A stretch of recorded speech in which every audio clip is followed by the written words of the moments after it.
संयम में रहकर जीना भी एक युद्ध है जो अपने ही विरुद्ध है।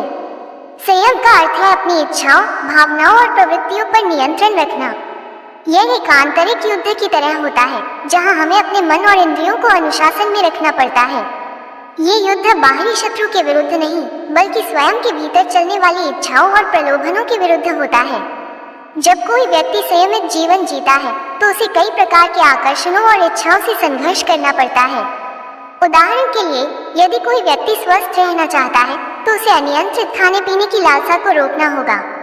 यदि कोई विद्यार्थी पढ़ाई में सफल होना चाहता है तो उसे आलस्य और मनोरंजन की प्रवृत्ति पर नियंत्रण रखना होगा। इसी प्रकार आध्यात्मिक उन्नति के लिए मनुष्य को अपने क्रोध, लोभ, अहंकार और मोह पर विजय पानी होती है।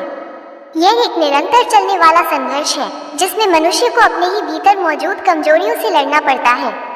संयम में रहकर जीना आसान नहीं होता क्योंकि मनुष्य स्वभाव से ही इच्छाओं का दास होता है। जब हम अपनी इच्छाओं पर नियंत्रण रखते हैं तो एक आंतरिक तनाव उत्पन्न होता है।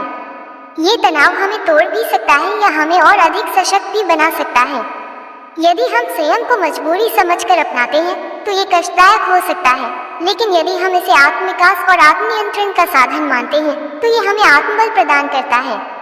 अतः संयमित जीवन जीना वास्तव में अपने ही विरुद्ध एक युद्ध है, लेकिन ये युद्ध हमें मानसिक, शारीरिक और आध्यात्मिक रूप से मजबूत बनाता है।